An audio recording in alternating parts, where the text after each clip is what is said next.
Hi! Welcome po muli sa howtocooktogreatfilipino.com. Ngayon po ang share ko sa inyong pagluluto ay kalderetang kambing. Medyo mahirap na recipe po ito pero napakasarap. Ito po ang ating mga kakailanganin. Chop na karne ng kambing,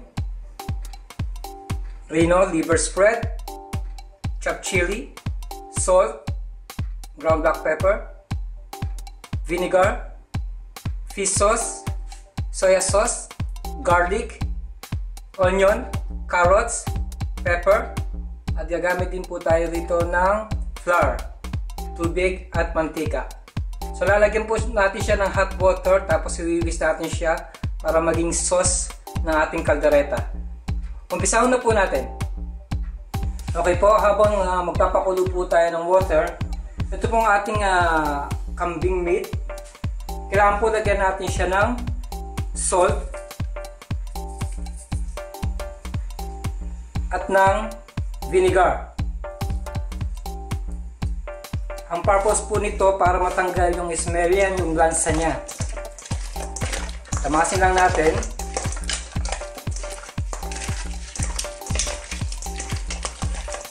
Ngayon po, pag kumulo na siya, tsaka natin nilalagay para matanggal po yung lansa ng kambing. Okay po, ilalagay na natin ang ating kambing na binabad sa suka at salt. Papakuluin lang po natin siya, oras na malambot na siya, tsaka tayo magigisa.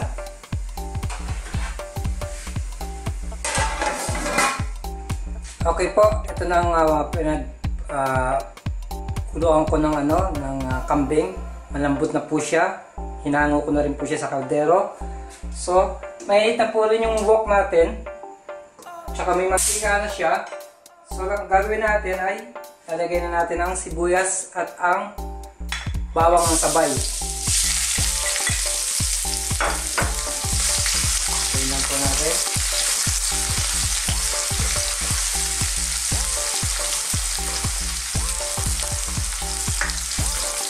Pag medyo mapula na po siya, dadagdagan natin ang liver spread. Okay po, ngayon lalagyan na natin ang Reno, ang liver spread. Lagyan lang natin.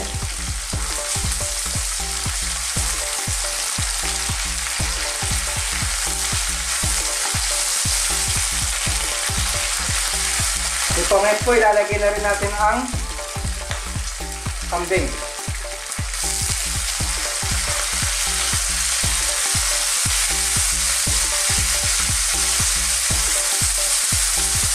Mag-iingatan din po kayo sa tumatalsik na mantika para hindi kayo matalsikan sa braso.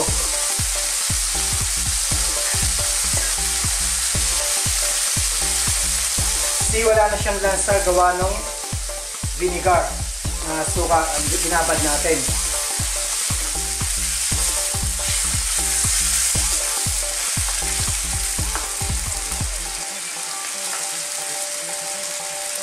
Kanina po na medyo na-miss ko, hindi ko na-mention yung green olives.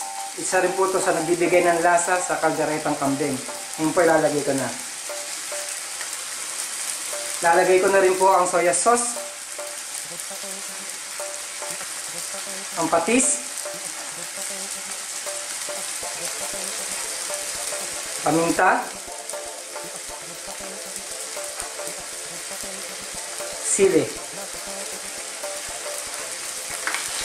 Again na gawin natin.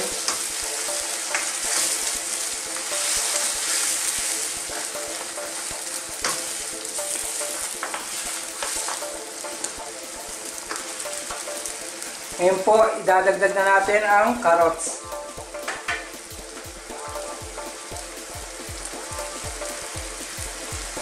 Last na po yung pepper natin, yung capsicum natin dahil malambot po yun. Simmer lang po natin ng mga ilang minuto. 4 to 5 minutes po. Okay po, silipin na natin.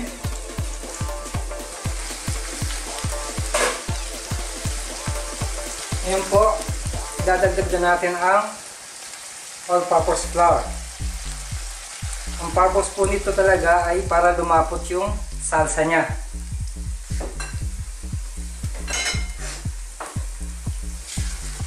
Haluin po natin.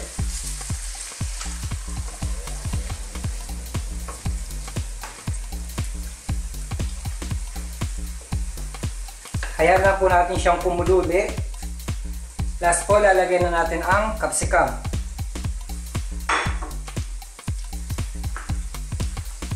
Titignan niyo din po yung thickness niya. Pag medyo malapot siya, lagyan niyo siya ng water. Pero kung okay na sa inyo, huwag niyo na lagyan siya ng tubig. Pero sa akin, medyo thick po yung sauce niya, kaya mag-a-add ako ng tubig.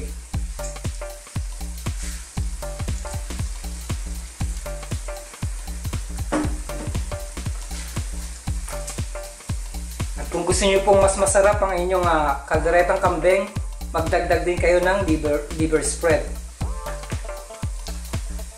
Okay na po ito. Bali mga 4 minutes, ready na po siyang serve. I-low heat lang po natin siya. See you at the table.